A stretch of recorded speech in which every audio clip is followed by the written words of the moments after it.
and welcome to another edition of Resistance TV.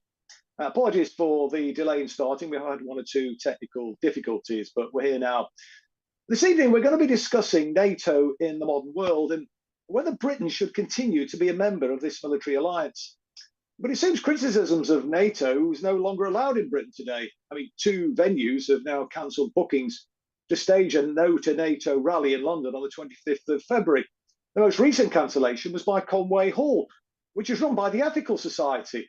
I mean, they claim that Conway Hall's a venue where ethics matter, but seemingly those ethics don't extend to opposing NATO and its proxy war in Ukraine.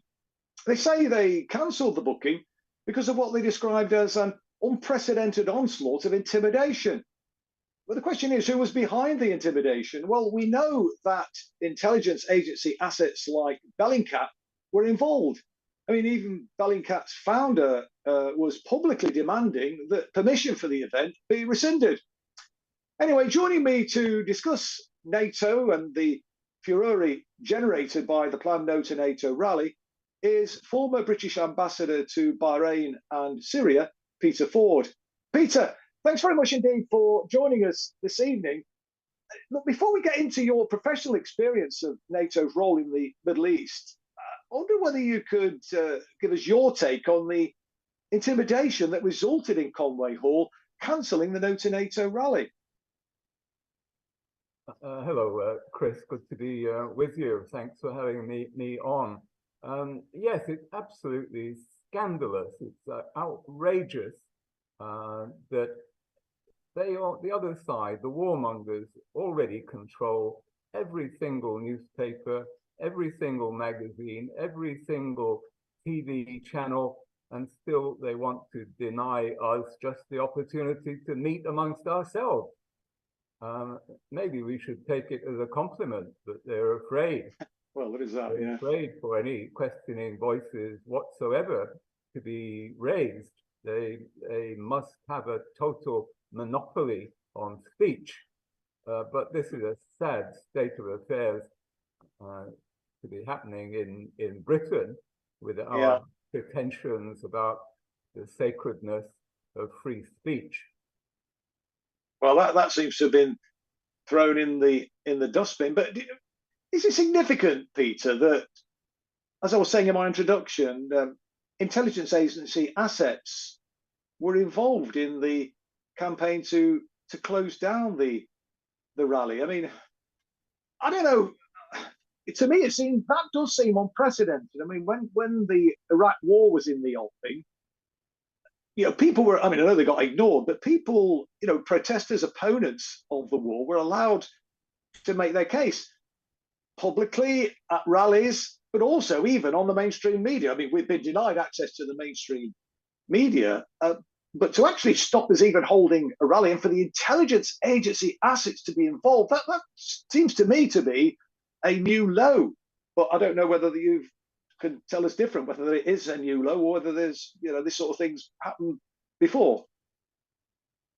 I think it is a new low. We are in uncharted waters now. I think Britain is effectively at war.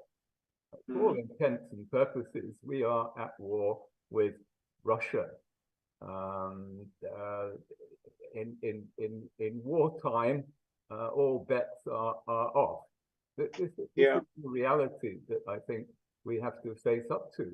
It's possible, well, it's well known that during the Second World War, the government controlled all speech. There was no free speech. And they covered up disasters, and they monopolized public discourse. No dissent was allowed. And that is the state that we seem to have gotten ourselves into without the people generally being aware that we are in a time of war, and that we are sleepwalking into war with Russia. But it doesn't surprise me, given experience in recent years post-Iraq, of how intelligence services have become involved in molding public opinion not public opinion in other countries. Public opinion in this country is far more important to them. And we saw this during and after the Iraq conflict.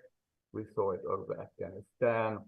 Above all, we saw how these information control techniques were honed during the war on Syria, which we effectively been. Yes, we'll come on to that in a moment, I think, Peter, if I may. But just in terms of where we are now, though, I mean, obviously, neither of us were around during the First World War, but just in terms of the kind of public discourse, the abuse that those of us that are calling for peace are being subjected to, it certainly seems to me, from what I've read and dramatic, reconstructions of that time in dramas and things like that, where conscientious objectors, again, opposed to the First World War, were subject to incredible abuse. And I'll give you an example. At the start of well, it's not the start of the conflict, but the start of the Russian intervention in Ukraine, I went, about the only time I'd been given a platform on a mainstream media channel, I went onto my local radio station to make the case about why I felt this was NATO's responsibility, that this war could have been prevented, it could still be stopped right now, Ukraine should be a neutral country, NATO needs to stop its expansion, and so on and so forth. And I was given a really kind of hard time by the interviewer, and he even put to me, what do you say to people who say you're betraying your country for expressing these views? He also actually said that they had a long debate in the radio station about whether they should even have me on the radio to allow this view to be articulated. And obviously they never invited me back since, and we don't get that alternative viewpoint, it seems, on national media platforms. But they really are seeming to close down, aren't they, any kind of opposition at all? I mean, formally, I know you could argue we are at war, but particularly back then, but we haven't actually declared war, and yet we are being closed down in a way that, as you say, happened in the Second World War, and certainly in the First World War. This is quite troubling, isn't it? Well, I think it's part of a wider trend towards conformism, which has been manifest particularly during the COVID crisis. And look at how anybody who dissents a little bit from the official narrative is immediately dismissed as a conspiracy theorist.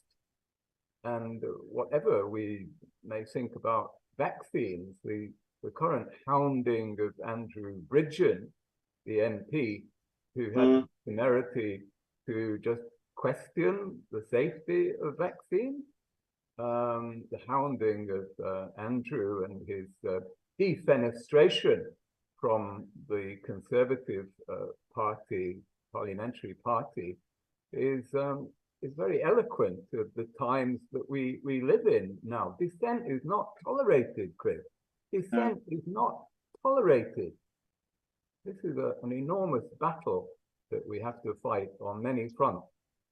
Yes, I mean, which makes it even more important, I think, that we do dissent, because as I was saying in a little video I recorded for the No to NATO campaign, we're on a very dangerous slippery slope. But Peter, I wonder whether you could tell us about your experience of NATO's role on the international stage, particularly in Syria, where you've got direct experience. I think people would be really interested to hear your take and what you encountered as a diplomat. Well, NATO as such did not loom very large for most of my career, and particularly after the dissolution of the Soviet Union. NATO went into a sort of hibernation, and wasn't it Donald Trump or was it Macron who said that NATO was brain dead? And this was only 4 or 5 years ago. So NATO as such didn't figure very prominently. What did figure prominently, of course, was US imperialism. The US aided and abetted, whether it was on Iraq or Afghanistan or Syria, by robbing the role that we the British play, to America's Superman. It was very much US militarism and US imperialism that we had to contend with. And it's really only the Ukraine crisis which has breathed fresh life into NATO as an organizing important machine. But for much of my career, NATO barely figured. And it's tragic that we're now confronted with a situation where we have a kind of two-headed monster, US imperialism, alongside NATO. Although, of course, NATO is really only an instrument of US imperialism. I mean, you say it didn't loom particularly large on your horizon. And it was either Trump or Macron who suggested it was brain dead. Having said that, of course, it did substantially expand during that period of being brain dead, didn't it? I mean, from 1991 and the dissolution of the Soviet Union, the talk of a peace dividend, I mean, many of us were wondering, well, why on earth should NATO even continue? But it seems there was a huge effort to actually, even though there was a promise given to Gorbachev by James Baker that there would be no expansion beyond the German border, not 1 inch eastward would it expand, he was told. But then he didn't have the sense to get that, in a binding treaty. And, NATO virtually doubled in size. I mean, what was that all about? Other than, providing lucrative profit opportunities for the military-industrial complex. Absolutely right. But this expansion towards the east occurred with very little attention being paid to it. It sort of happened under the radar. People generally were not aware that the territories to which we were committed to their defense had vastly expanded, and that we were now bumping up against the borders of Russia. I remember being surprised to learn that Estonia was a member of NATO and that we were sending troops there. I thought I was never going to see this kind of thing in my lifetime, and yet there we were doing it. It sort of crept up quietly.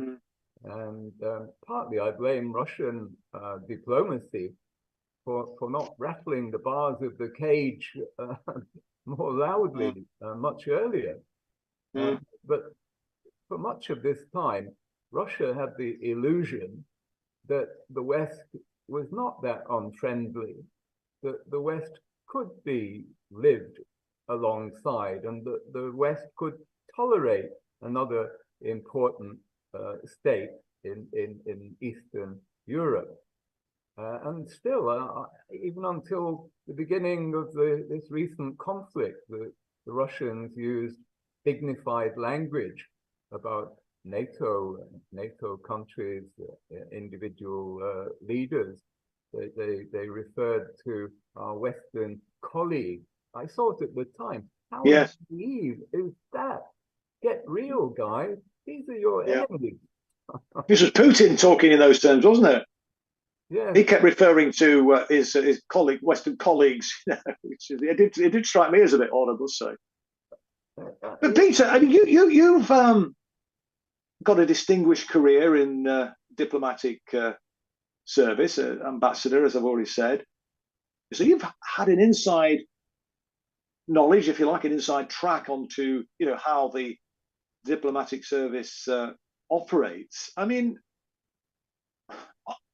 what are they? I mean, what, in your experience, does the diplomatic service do and say about this sort of situation? I mean, are they encouraging the political class to risk a third world war, or are they, do you think, urging caution? I mean, how does it work behind the scenes? The first thing you have to understand, Chris, is that British diplomacy in the Foreign Office has never been result-oriented. Nobody ever gets judged in the Foreign Office on results. Has a policy worked, or has it backfired?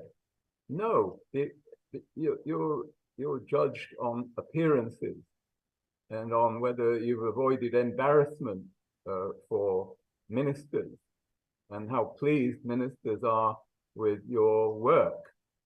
But you're not judged on results. A small example, one of my successors as ambassador to Syria predicted after the Syrian conflict had got going in 2012 that Assad will be gone by Christmas. Well, he wasn't gone by Christmas 2012 or Christmas 2022. And yet the guy who got this important prediction totally wrong was promoted afterwards and made ambassador to a bigger country, Saudi Arabia. You're right. The people seem to fail upwards then in the diplomatic. Well, I said about many of my colleagues that they rose without trace. Yeah. Yeah, it must have been, I mean, for somebody who's obviously principled like you, Peter, I mean, it must have been incredibly frustrating to work in that kind of environment. I mean, was it? It was difficult. I found it difficult as being a pro-Palestinian campaigner throughout my career. I tried from the inside to make British policy more fair and impartial on that subject. That kept me going, but also kept me down. You don't get rewarded for actually believing in any cause. The Foreign Office is totally amoral. You're not supposed to believe in anything except the narrative, the current narrative, whatever it is. But very few of my colleagues actually believed in anything or went on to champion any cause except the cause of arms manufacturers or Saudi Arabia or Dubai. Did you come across many people who believed in an ethical foreign policy, or that an ethical foreign policy should be embraced by the political class, by the government? Well, Robin Cook, you will remember Robin I Cook, do. I'm sure, in the late 1990s, wasn't it? Yeah.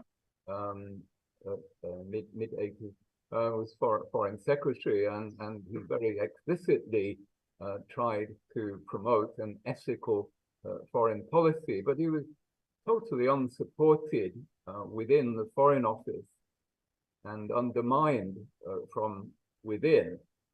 By civil servants? Well, by people like me. I must admit that initially I thought it was naive to promote the kind of ethical foreign policy that he was after, which seemed to involve going soft on Islamist extremists.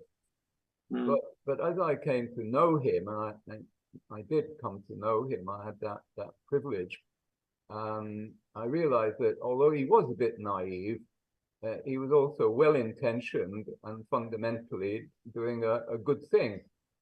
I remember one day sitting down with him early on in his tenure, and he opened a big Times atlas on his big Foreign Office table and said, "Peter, when I look at the map of the Middle East, I see trouble everywhere. What's wrong with these people?" I said, "I can tell you in one word: Secretary of State. Oh, one word, what's that? Britain, Foreign Secretary. Yeah. Britain. Many of these places used to be coloured red. Indeed. How did he respond to that, Peter? He said, well, come to think of it, you're absolutely right. But it hadn't occurred to me. Well, it should have occurred to him as the Foreign Secretary, for God's sake. I mean, look at Britain's involvement in overthrowing Mohammed Mossadegh in Iran. You know, as long ago as 1953, and all the other terrible abuses that the British state had been involved with. I mean, politicians usually have no sense of history. Well, that's a tragedy, isn't it? Yeah, that really is a tragedy. Where they do, like Johnson with Churchill. The wrong lessons. No, indeed. And turning back to NATO explicitly, I mean, I wonder whether you could just briefly give us your take on NATO's role, or NATO's involvement in Ukraine. I mean, we talked about it, but say a little bit more about, what you think about NATO's involvement in this conflict so far. Well, it's no exaggeration to say that this is now a war between NATO using a Ukrainian proxy and Russia. NATO is in it up to its neck, not just with the provision of massive arms deliveries, some of the most advanced weaponry, things like howitzers, air defenses, but also provision of intelligence, helping with Ukrainian targeting, and diplomacy, of course, covering the backs of the Ukrainians, information warfare, economic warfare, and even soldiers on the ground, special forces. In almost every sense, NATO is already conducting war against Russia. I mean, the media narrative and the narrative from the political class is that, and indeed some of the stuff that we're coming across on social media by the various troll accounts, is really important what NATO is doing, what Britain is doing to defend Ukraine, to defend the plucky little democratic Ukraine that is standing up for Western values. I mean, how do you respond to those sorts of arguments? People have been brainwashed into seeing NATO as a good thing. They see everything in terms of Hitler and the Nazis. So brainwashed into seeing Russia as the new Nazi Germany. Putin is demonized as the new Hitler. It's the same in almost every conflict. Saddam was also demonized. He was an Arab Hitler. Assad was demonized. He was an Arab Mussolini. That's the trouble with this country. We see everything in terms of the Second World War. You've only to look at the TV schedules any day of the week to see umpteen programs about or related to the Second World War. We're a case of arrested mental development, particularly in Britain. It's no accident that Britain is a leading member, number 2 after the US, in this conflict inside NATO, that we are in the front line, and we've put ourselves in the front line for punishment if it ever comes. Well, we're already being punished with the rising costs of energy and other shortages which are generating inflationary pressures. I mean, so we're already being punished, but of course that punishment could get considerably worse. Funnily enough, Peter, you mentioned about how Putin's demonized as Hitler, and Assad was demonized as Hitler, and Saddam was demonized as Hitler. I'm just reading a book by Peter Hitchens, not my political flavor, but a very interesting commentator. I don't know if you've read his book, The Phony Victory, I think it's called. I should now reading the book actually, but he lists all of the West's enemies that that we've had conflicts with really since the Second World War. All of them have been described as Hitler. It's another Hitler. Right, even to Noriega.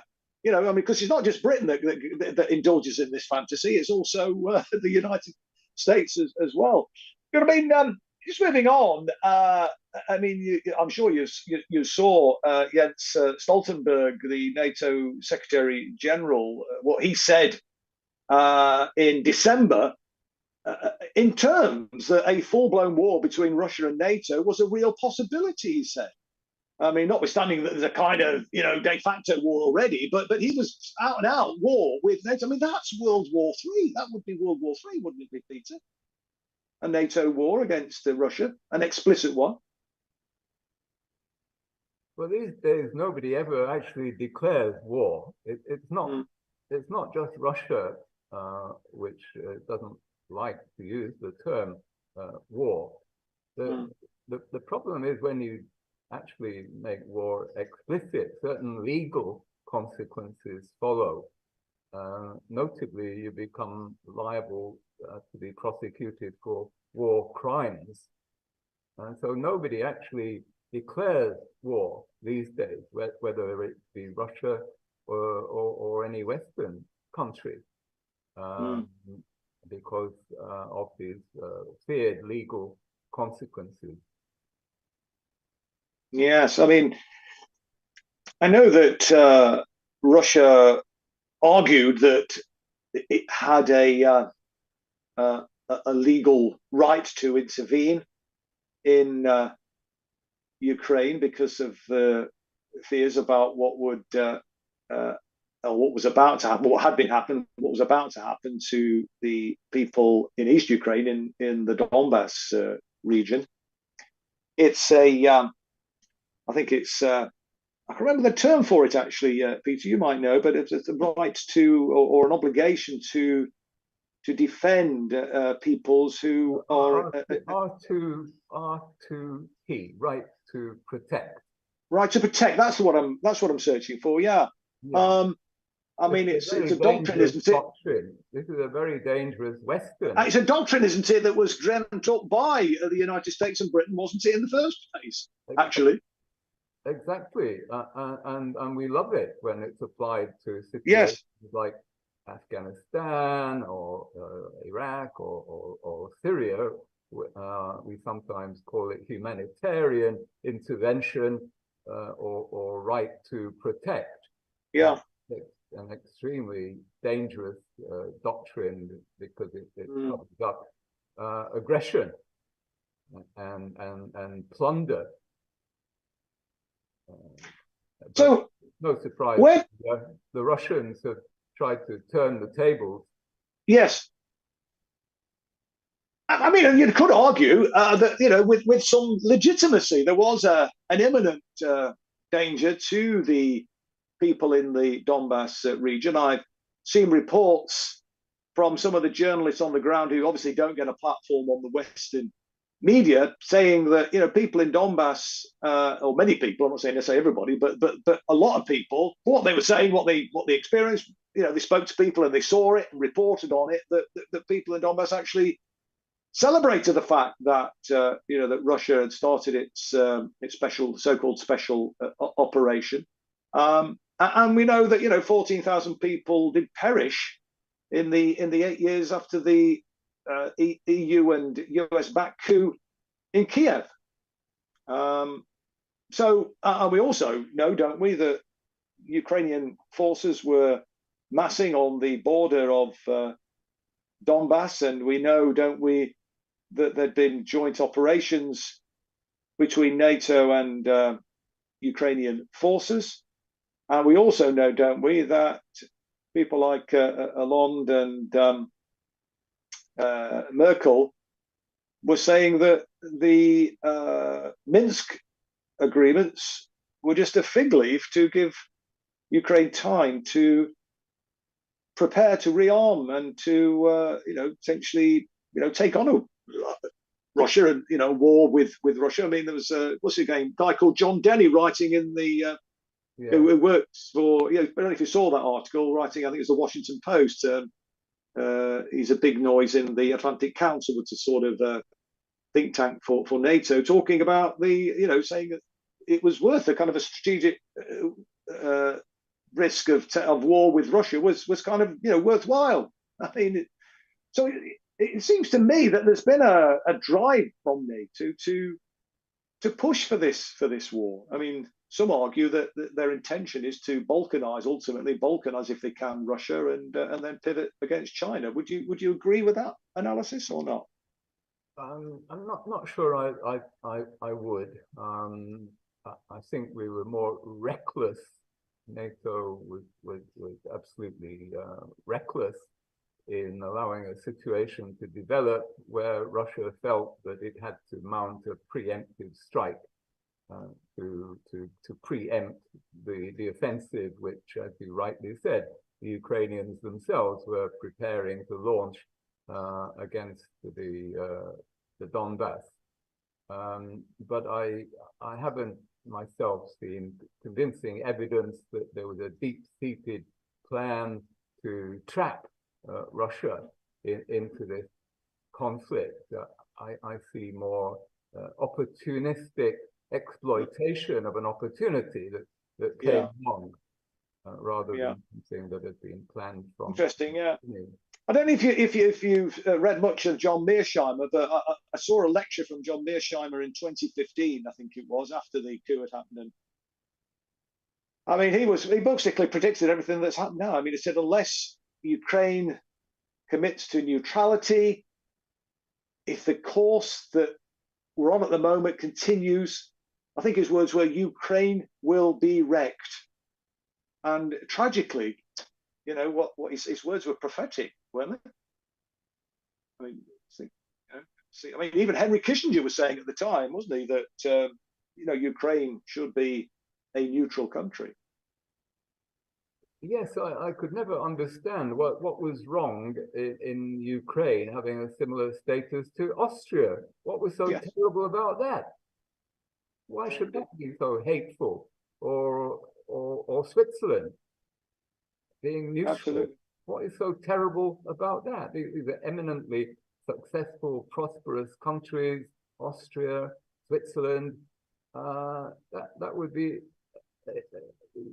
perfect for Ukraine, and to act more as a bridge between East and West than a motive for conflict.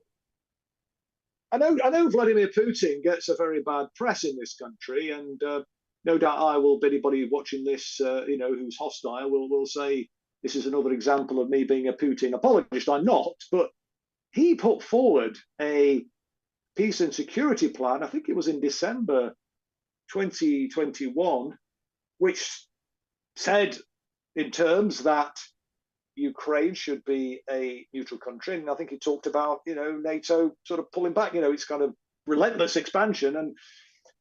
But it was just dismissed out of hand, rather than actually engaging in a discussion and in a debate about it. But there is some merit, isn't there, in that? And isn't that in the end, if we're going to avoid Third World War, isn't that what will have to happen? Ukraine will have to become a neutral country, won't it? Well, there are different scenarios you can imagine. I believe the most likely is for a frozen conflict. No war, no peace, skirmishing continuing for years.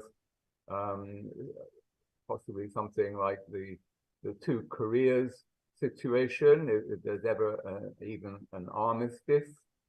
I think that's where we're headed. But with Russia in continuing control of most of the Donbass and with the land corridor to the Crimea.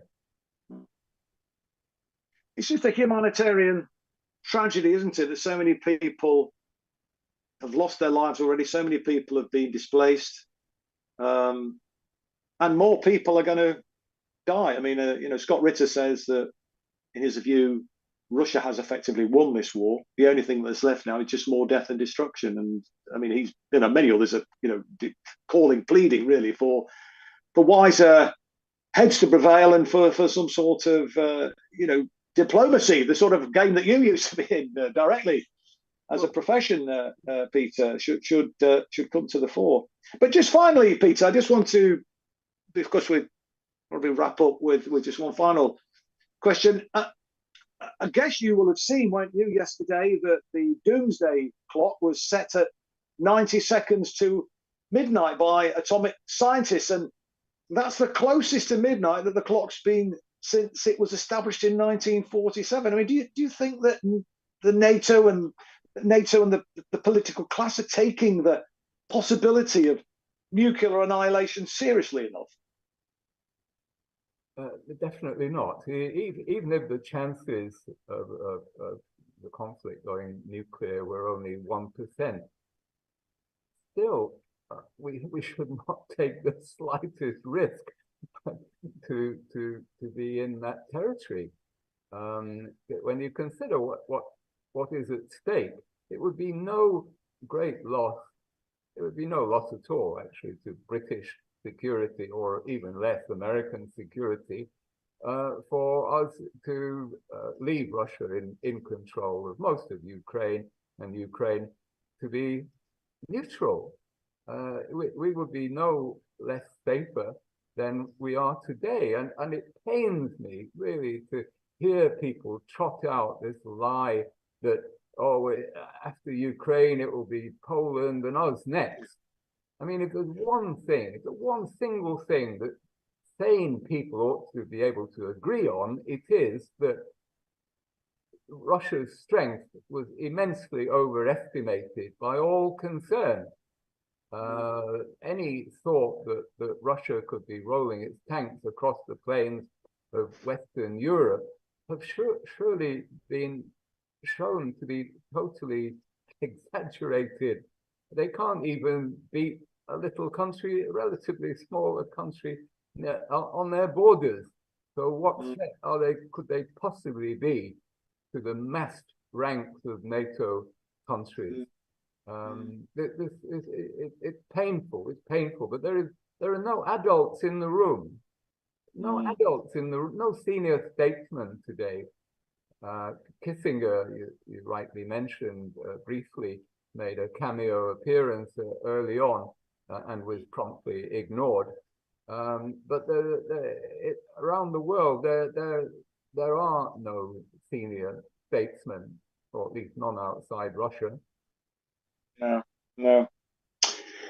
It's a tragedy that we should never have happened. But I guess, Peter, in conclusion, what it means is that it's even more important that the No to NATO, No to War rally and campaign does proceed, and we're determined that it will proceed on the 25th of February. We are making links with a similar movement in the United States. We're building a transatlantic campaign. We want to also build links with colleagues in Europe, because there is a growing opposition in Europe to the role of NATO.